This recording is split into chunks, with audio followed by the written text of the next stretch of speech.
Hey guys, so today we're going to go through 3D Studio Max. We're now going to take what we have created in AutoCAD, the CAD floor layout file, and we're going to import it into 3D Studio Max and we're going to start modeling our house. So again, because this tutorial is focused on Unreal Engine, this will just be a quick overview of 3D Studio Max, more to get you started on modeling. So we'll not spend too much time in 3D Studio Max and go through every single details in rendering, but just enough for us to model out the house that we want to model. So if you have any difficulties or questions when we go through 3D Studio Max and you need any help at all, please feel free to contact us. We are very easily contactable on Facebook, and that's our preferred method. So contact us on Facebook if you have any questions at all.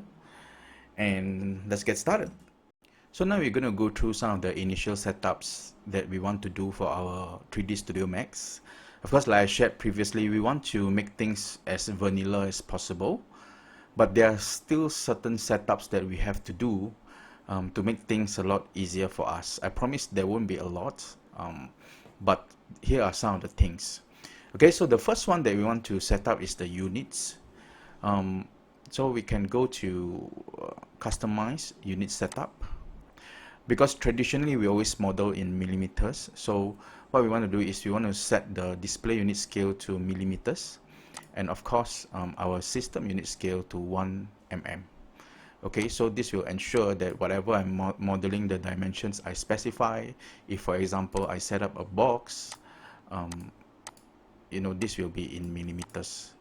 Okay, so it will ensure us that we are actually modeling in the correct units. So next we want to install some scripts that will help us in our workflow. So the first script, I want you to go to this URL. I have included this URL inside the description page, and then you can download the copy and paste objects script from here. So what this does is that I can copy and paste an object from one instance of 3D Studio Max to another instance without having to save it and then re-import it. So for example, I want to copy this yellow box to a new instance of 3D Studio Max. So all I do is I just highlight the yellow box, I copy, and then after that when I go to the other side, I just need to paste and it will copy the entire object into 3D Studio Max. So I find it pretty useful because sometimes you just open the one particular objects file, you want to make some changes to it, and then after that I just need to copy this into our interior scene, right? So it's very convenient. So go ahead and download that script, and then once you download that script, what we can do is we can go to customize and then go to go to scripting and then go to run script. Once you run, locate the script and double click on it. It may seem like nothing has happened, but I can guarantee you if you double click on it correctly, something has happened. So once you double click it, let's continue. So once you have double clicked the script, what we want to do now is we want to put some buttons here at the toolbar to have a shortcut. So what we can do is we can go to customize and customize user interface. Okay, and then we go to the toolbar section, and then for me I've already put it here, so all you have to do is just to look for copy objects to file and paste objects to file, and then what you do is once you find it, you just have to drag it over. Okay, once you drag it over, save to a profile that you want, and then after that it should load in the future when you opens up 3D Studio Max. So the other tool that I want to go through is called Relink Bitmaps.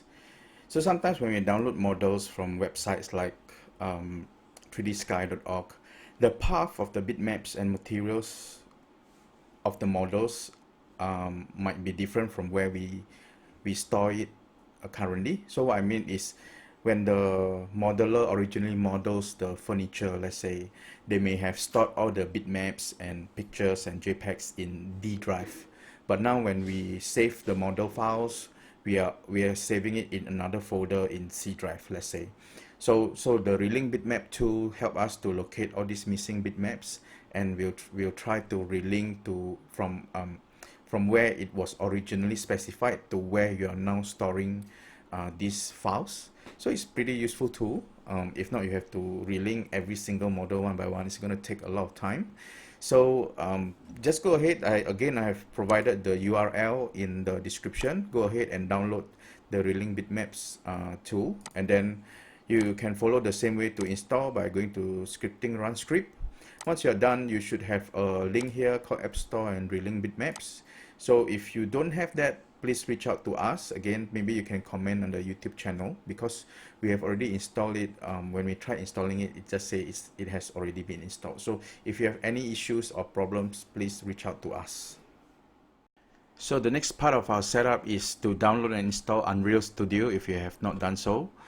Unreal Studio is the software that helps us to transfer all the models that we have done in 3D Studio Max into Unreal Engine.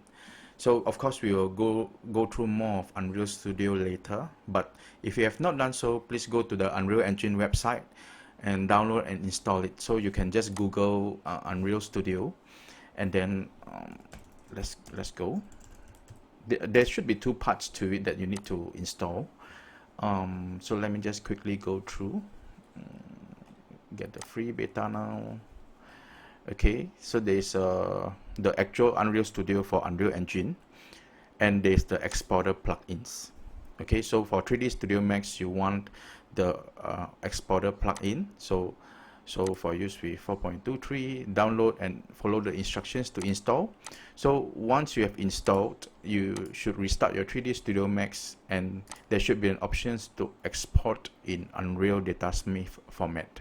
So that should be the sign to tell you that this is installed correctly. So another thing that I want you to set up is, of course, the axis constraints and the snapping. Okay, so you can probably just select axis constraints here. So what this does is it makes sure that when you move your object, it constrains you to just a particular axis. Okay, this will be very useful when it is used with snapping. Of course, at this moment when you move, you can just select an axis to move. It won't move anywhere. But when you are using it with snapping, this comes in very handy. So just ensure that you have this for you to choose easily. And also snapping, there's a snap toggle and of course angle snap toggle. So we use both of these pretty much. When you right click on the snap toggle, you can snap. It's a bit like AutoCAD.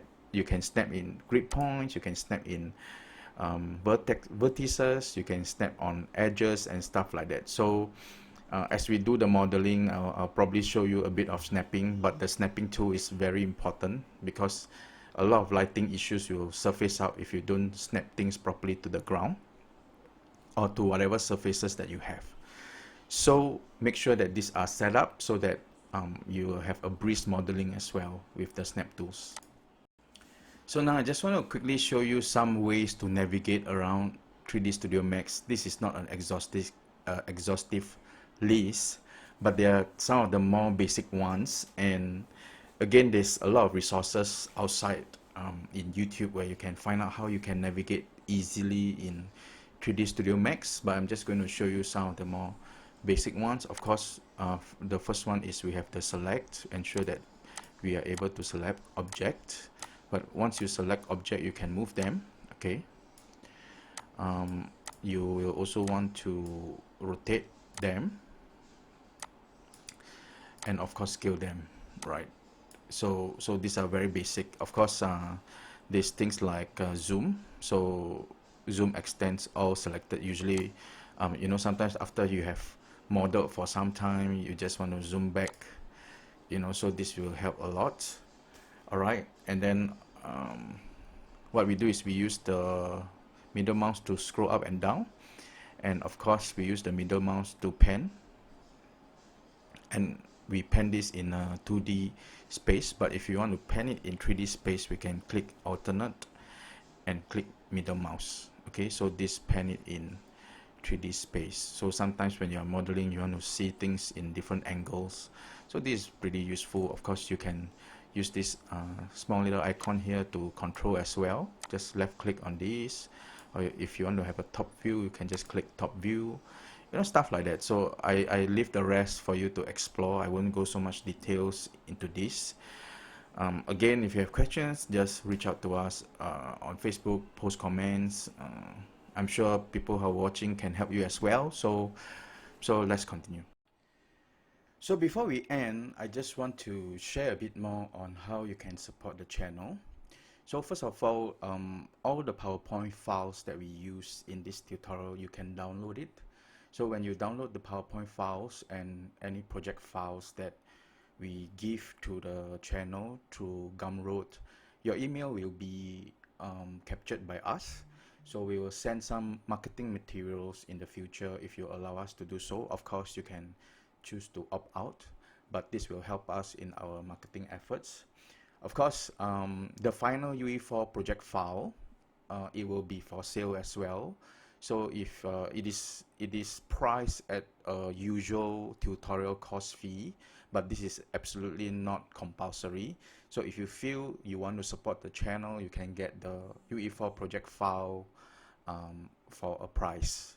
So all these links, as we are preparing for the YouTube videos, we will slowly add all these files into our Gumroad page. So some are not ready yet, some are already can be downloaded.